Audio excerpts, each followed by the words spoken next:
नमस्कार दोस्तों, श्वेता ब्लॉग में आप सभी का स्वागत है। और आज इस वीडियो में आप लोग को मैं सुनाने वाली हूँ योगिनी एकादशी की व्रत कथा। तो योगिनी एकादशी का पूजा कर लीजिए, आसन लगा करके बैठ जाइए और हाथ में थोड़ा सा तिल और फूल ले लीजिए और योगिनी कथा का अनुश्रवण कीजिए। तो चलिए कथा प्रारंभ करते हैं। धर्मराज युधिष्ठिर बोले कि हे जनदर्द, मैंने ज्येष्ठ माह की शुक्ल पक्ष की निर्जला एकादशी की कथा सुनी। अब आप कृपा करके आषाढ़ मास के कृष्ण पक्ष की एकादशी की कथा का वर्णन कीजिए। इस एकादशी का नाम क्या है तथा महात्म क्या है, सो सब वर्णन कीजिए। श्री कृष्ण भगवान बोले, हे राजन, आषाढ़ मास के कृष्ण पक्ष की एकादशी का नाम योगिनी एकादशी है। इसके व्रत से समस्त पाप नाश हो जाते हैं और इस लोक में सुख भोग कर प्रलोक को मुक्ति देने वाला है। हे राजन, यह एकादशी तीनों लोक में प्रसिद्ध है। इस व्रत से पाप नाश हो जाते हैं। आपसे पुरानी कथा में ध्यान पूर्वक सुनिए। कालपुरी नाम की एक नगर था। नगर में एक कुबेर नाम का राजा राज्य करता था। वह शिव भक्त था।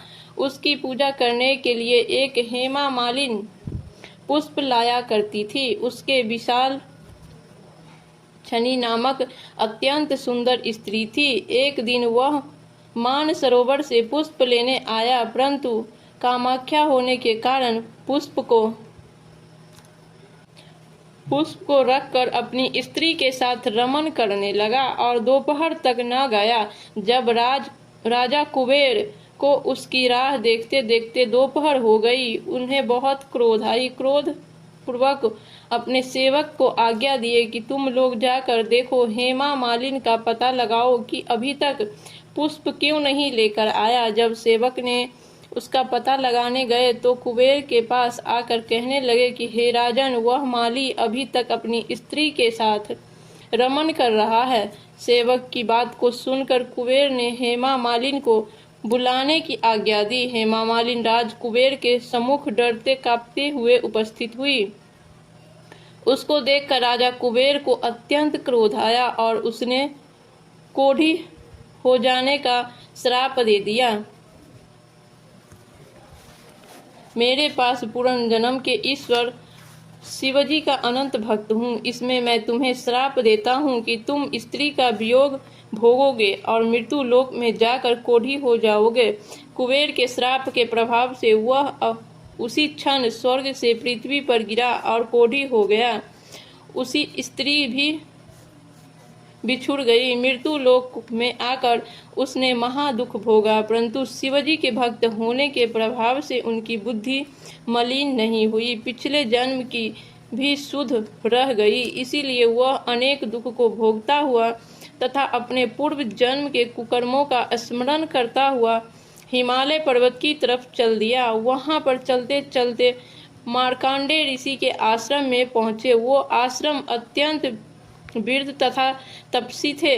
वह दूसरे ब्राह्मण से तेज प्रतापी थे और उनका यह आश्रम ब्राह्मण की सभी समान सुशोभित दे रहा था। उनको देख करके वह हेमा मालिनी वहां गए और उनको प्रणाम किया।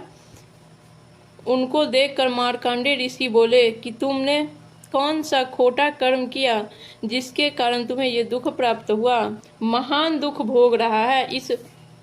इस पर हेमा मालिनी बोले कि हे मुनि, मैं यमराज कुबेर का सेवक था। मेरा नाम हेमा मालिनी है। राजा की पूजा के लिए नित्य प्रति पुष्प लाया करता था। एक दिन अपनी स्त्री के साथ विरहन करते करते देर हो गई और दोपहर तक पुष्प लेकर नहीं पहुंचा। उन्होंने मुझे श्राप दे दिया कि तुम अपनी स्त्री की वियोग को भोगोगे, मृत्यु लोक में जाकर कोढ़ी बन तथा दुख भोगोगे। इससे मैं कोढ़ी बन गया और महादुख भोग रहा हूँ। अतः आप कोई ऐसा उपाय बताएं जिससे मेरी मुक्ति हो जाए। इस पर मार्कंडेय ऋषि बोले कि हे भाई, तुमने मेरी सन्मुख सत्य वचन कहा, इसीलिए मैं तेरी उद्धार के लिए एक व्रत बतलाऊंगा। यह तुम आषाढ़ मास के कृष्ण पक्ष के योगिनी एकादशी नामक एकादशी का विधि पूर्वक व्रत करेगा तो तेरा समस्त पाप नाश हो जाएगा। हेमा मालिनी बहुत ही प्रसन्न हुई और मुनि के वचन के अनुसार योगिनी एकादशी का विधि पूर्वक व्रत किया। इस व्रत के प्रभाव से वह फिर से पुराने रूप में आ गया, अपनी स्त्री के साथ विवाह करने लगा। हे राजन, इस योगिनी एकादशी का कथा का फल 88 सहस्त्र ब्राह्मणों की भोजन करवाने के बराबर है। इस व्रत में समस्त पाप दूर हो जाते हैं और अंत में स्वर्ग मिलता है। ये व्रत बहुत ही सर्वश्रेष्ठ है, इसीलिए सभी मनुष्य को ये व्रत धारण करना चाहिए। श्री हरि विष्णु की जय, माता लक्ष्मी की जय। योगिनी एकादशी की व्रत कथा कुछ इस प्रकार थी।